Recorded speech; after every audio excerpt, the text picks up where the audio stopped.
안녕하세요. 동네병원 안내사 김원장입니다. 조원장입니다. 오늘의 주제는 사두증에 대해서 준비했습니다. 사두증은 머리의 모양이 찌그러져 있는 상태를 사두라고 합니다. 오늘 이거를 준비한 이유이기도 한데요. 사실 사두증 자체는 큰 문제는 아니에요. 질병의 영역이라고. 그쵸. 우리도 예를 들어서 CT를 머리 위에서 찍고 본다. 완전한 대칭은 아닐 거거든요. 사두 외에도 단두라는 그 명칭이 있어요. 앞뒤가 좀 짧고 옆이 좀 넓적한. 그러면은 이제 단두라고 부르는데 특히나 옛날 사람들은 더 그래요. 많죠. 절벽이라 그랬었지. 막 뒤에 이렇게 깎이듯이. 근데 이제 이거를 병으로 과연 볼 것이냐, 미용으로 볼 것이냐, 뭐 요런 문제인데 병원에 진짜 많이 오세요. 우리 아이 괜찮은가요? 머리 모양 괜찮은가요? 이거를 진짜 많이 물어보시거든요.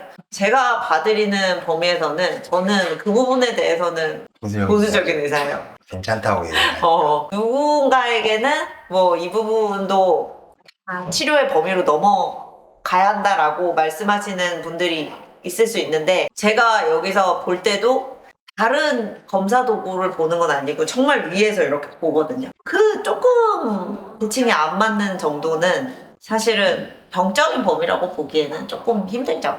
오늘 앞에서부터 차근차근 정리를 해볼게요. 이 계산을 해서 음. 중등도 정도로 체크가 되려면 진짜 많이 찌그러져요. 맞아요. 쌍둥이인 경우에는 뱃속에서 좀 좁을 수 있잖아요. 그런 경우에 나왔을 때 한 녀석이 유독 조금 더 그렇구나라는 경우들은 좀 있어요. 크면서 좀 보잖아요. 그러면 역시나 밖에 나와서는 좀 점점 개선이 돼요. 그러니까 막 처음부터 미리 걱정하실 필요는 없습니다. 크게 혼선을 가지는 거는 병적으로 문제가 있는 경우냐 아니면은 그냥 자세성이냐를 구분하시는 게 좋거든요. 자세성 사두라는 거는 진짜 내가 어떻게 눕느냐에 따라서 아기들은 태어난 상태에서는 두개골이 조각조각 나 있어요. 여기 한 덩이, 한 덩이, 한 덩이, 한 덩이. 그래서 쪼개진 조각들이 이렇게 모여 있는 거거든요. 그래야 엄마 산도를 통과할 때 조금 이렇게 몰딩이 되면서 빠져나오기가 쉽잖아요. 완전히 단단하면 못 빠져나올 거 아니에요. 그러니까 이제 그걸 이용해서 나오고 그 좁은 길을 나오니까 모양도 좀 찌그러져 보이고 저희 첫째만 해도 약간 코네드처럼 이렇게 태어났을 때는 그랬거든요. 그 봉합선들이 봉합이 되면서 모양이 점점 잡혀가는데 아이가 너무 순둥이일 경우 뭐 눕혀놓으면 눕혀놓는 대로 울지도 않고 계속 잔다. 그러면은 막 뒤가 평평해지기도 하고 얘는 오른쪽으로 돌리는 걸 너무 좋아한다. 그럼 또 오른쪽으로만 자면은 또 그럴 수도 있겠죠. 한쪽으로만 있는 경우에 비대칭으로 가는 경우들이 있습니다. 정말 안타까운 경우는 태어났을 때 너무 예쁘게 태어난 애들이 있어요. 근데 가면서 찌그러지는 경우들이 있어요. 그러면은 이제 보호자분들한테 이거는 너무 아까운 일이니까 계속 포지셔닝을 잘 해줘가지고 돌려보자 이렇게 얘기하기도 하고 합니다. 자세성 사두라고 하는 거는 우리 예전에도 몇 번 얘기한 것 중에 영아 돌연사 증후군이라고 하는 것도 있었잖아요. 애기들이 자다가 일어났는데 잘못돼 있어. 요런 게 영아 돌연사 증후군인데 영아 돌연사 증후군의 빈도가 엎어서 자거나 옆으로 재우거나 할 때 더 높아질 수 있습니다. 그래서 영유아 검진 항목에도 있는데요. 6개월까지는 아이를 옆으로 아니면 엎어서 재우는 거를 권장하지 않아요. 그래서 이제 그런 캠페인 같은 게 있었던 거예요. 뭐 1992년도에 뒤로 눕혀자 Back to Sleep 하는 캠페인이 있었는데 그러면서 영아 돌연사 증후군의 빈도가 뚝 떨어졌어요. 근데 사두의 빈도가 확 올라갔어요. 네. 의료의 입장에서는 죽는 것보단 낫잖아.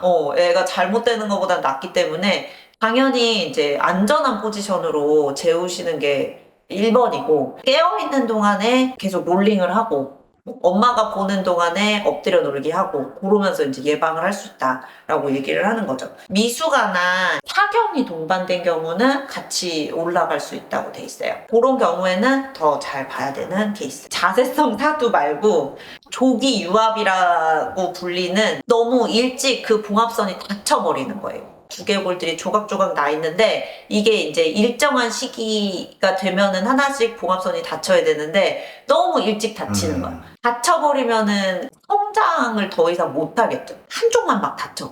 그러면 열려있는 쪽만 커지고 그러면은 정말 병적인 모양의 변화가 생길 수가 있어요. 근데 이걸 걱정해서 병원에 오시는 게 맞아요. 우리 아이가 대청문, 소청문 다 잘 열려 있는지, 요 시기에 맞는 변화를 하고 있는지를 보는 건데, 너무 일찍 다쳐버렸다 그러면은 나아가 검사를 해야 되고, 대학병원 가서 CT도 찍어야 되고 막 하거든요. 아주 드문 경우에 수술로 넘어가는 경우가 있어요. 수술로 넘어가는 케이스는 이게 너무 일찍 다쳐서 뇌가 못 자라버리는 경우가 생기거나 뇌압이 올라가거나 이런 것 때문에 다시 머리를 여는 거예요. 그 다치고 있는 거를 열어주는 거예요. 그런 수술인데 이걸 걱정해서 모양 때문에 오시는 분이 많지만 사실 이 조기 유압이라고 하는 진단 자체는 굉장히 드문 병이에요. 머리를 열 정도의 조기 유압증은 저는 못 본 것 같아요. 근데 이제 이게 소아과에서는 좀 보기 어려울 수도 있고요. 만약에 요 소아과에서 보다 뭐가 이상하다 하면은 신경외과로 컨설트를 하거든요. 소아신경외과 선생님들은 좀 더 보시는 일일 수도 있을 것 같아요. 걸러드리는 거는 동네 병원에서 할 수 있습니다. 이걸 걱정해서 처음부터 소아신경외과를 찾아가시려고 노력하실 필요는 없어요. 뭐 많지도 않아요. 대학병원에 이제 몇 분 계시는 거니까요.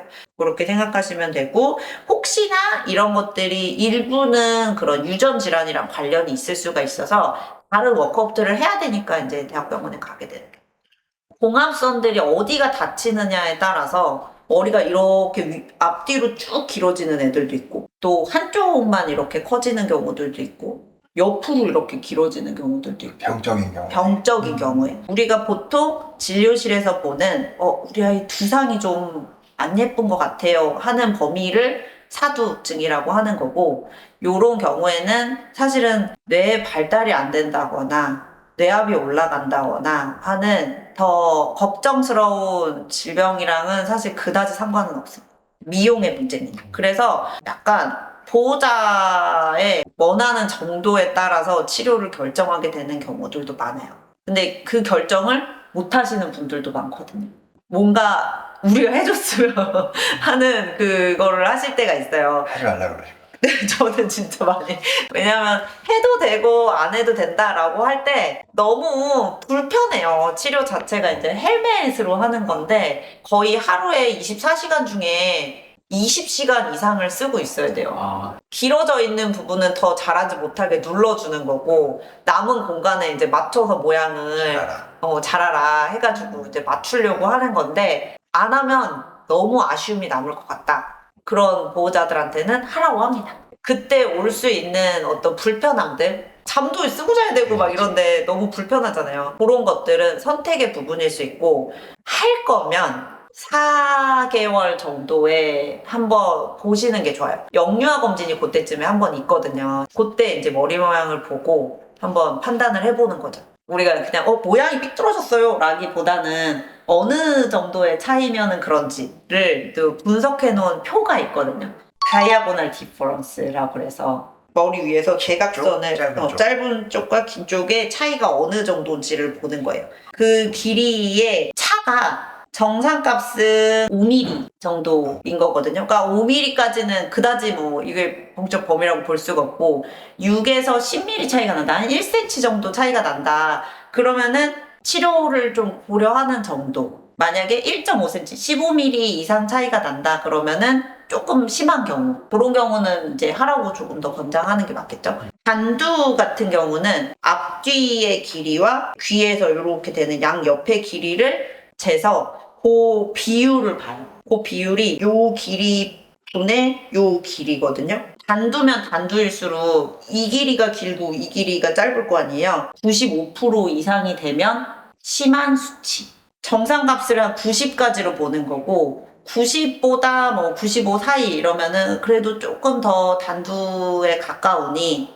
고민해보세요 라고 하는 정도가 되죠. 근데 이거를 검사할 때 헬멧을 하시는 그 업체에 가시면은 찍어야 되잖아요. 근데 뭐 머리카락 이렇게 눌러서 보면 너무 전문적이지 않으니까 약간 스타킹 같은 거 이렇게 비니 같은 거 씌우셔가지고 머리에 동그란 모양을 보기는 해요. 근데 꼭 그거를 거기까지 가지 않더라도 우리 아이의 머리의 모양은 위에서 볼 수가 있잖아요, 엄마 아빠가. 그래서 봤을 때 점점 한쪽으로 치우치는 것 같다 그러면은 조금 더 고민해보시는 게 좋습니다. 헬멧의 효과가 어느 정도인지를 굉장히 궁금해 하시는 경우들이 있어요. 했는데 효과 없는 거 아니야? 막 이런 거 걱정하시거든요. 근데 효과는 있어요. 모양이 더 예뻐지긴 하고 데이터적인 게 어느 정도인가가 궁금해가지고 논문이 있더라고요. 또 이것도 헬멧을 했을 때 아이들을 뽑아가지고 그 앞뒤 길이 그거를 잰 거로 한 친구들이 많이 좋아졌어요.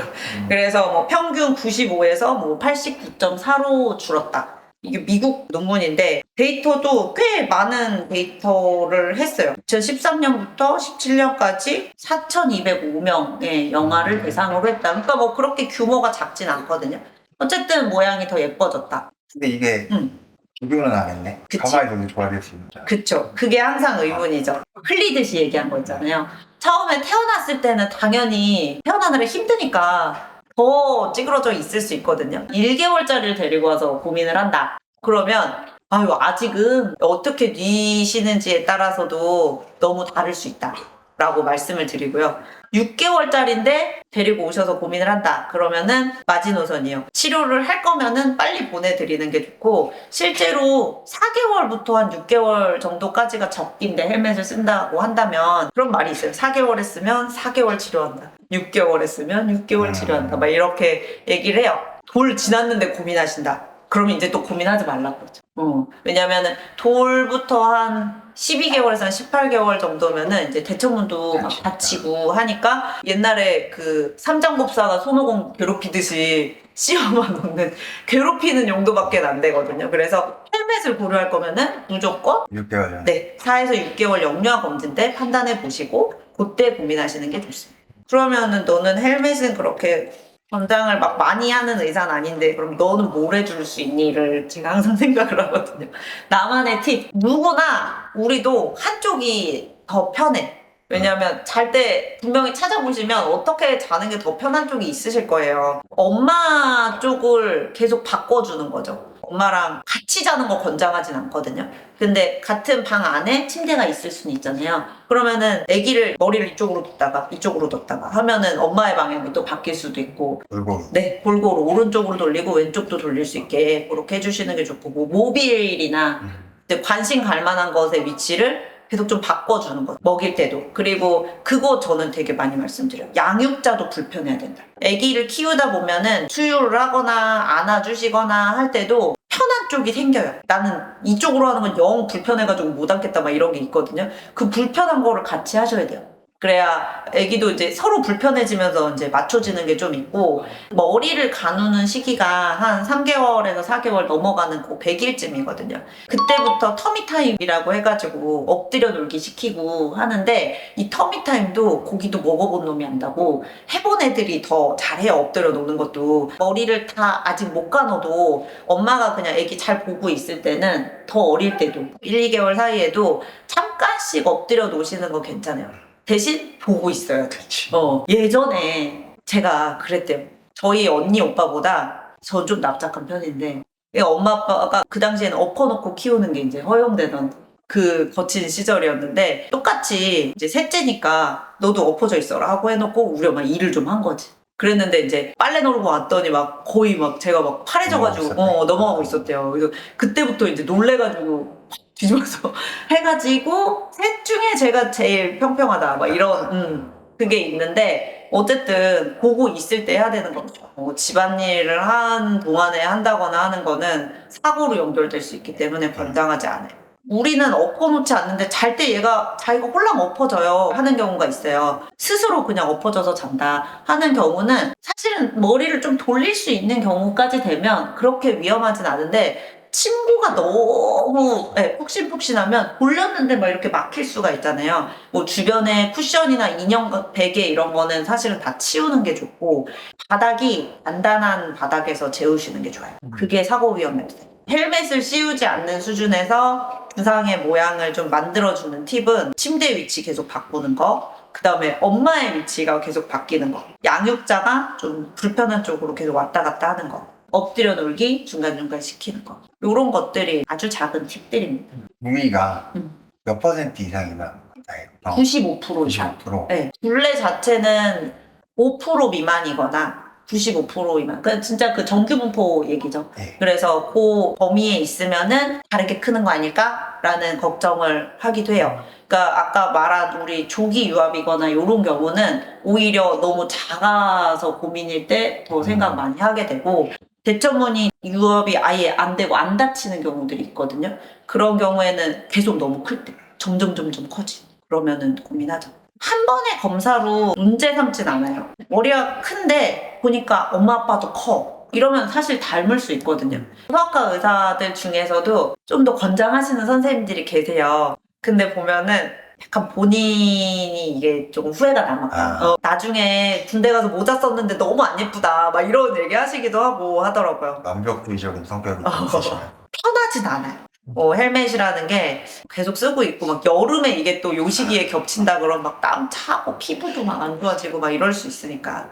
그래서 그거는 선택이 필요한 부분이지만 꼭 원하시면은 해도 된다는데, 이게 안 하면은 병적인 문제가 생길까봐 그렇지는 않아요. 얼굴 비대칭이 같이 오는 것 같다 그러면 저도 좀 권장하긴 해요. 귀의 위치가 너무 달라 보인다거나, 그거는 나중에 스트레스가 될 수가 있잖아요. 몇 센치냐 몇 밀리냐의 차이는 사실은 아주 저는 큰 문제라고 생각하진 않고요. 하도 걱정돼서 왔다 그랬는데, 제가 눈으로만 막 이렇게 보면은 이것만 하는 거예요. 막 이렇게 하실 때가 있거든요. 엑스레이 안 찍어요? 막 이렇게 하시는데, 사실 엑스레이를 나올 수가 없어요. 이걸 동그랗게. 그러니까 이제 CT를 찍어야 되는데. CT를 찍거나 아니면은 그런 헬멧 업체에서는 아예 모양을 스캔하는 거죠. 그러니까 이렇게 테두리를 아까 비니 같은 걸 씌워서. 근데 꼭 그렇게 거창하게 안 하더라도 집에서도 보실 수 있어요. 집에서 비니 같은 걸 씌워서 모양을 보셔도 되고, 머리를 한번 시원하게 밀고 보면 더 잘 보이기도 하고, 일정한 시간에 일정한 위치에서 계속 시리얼로 뭐 조금 찍어본다 그러면은 변화가 어느 쪽으로 되는지도 알 수가 있겠죠. 자세성 사두는 병적인 영역이라고 보기는 힘들다. 하지만 병원에 와서 확인하는 이유는 정말 빈도가 낮지만 두개골 조기 유압이 혹시라도 있을 수 있으니 괜찮은지 보기 위해서 걱정되시면 와보실 수 있다. 그리고 헬멧에 대한 결정은 조금 더 미용에 가까운 결정이다. 그래서 오늘도 동네병원 아는 의사를 시청해주셔서 감사합니다.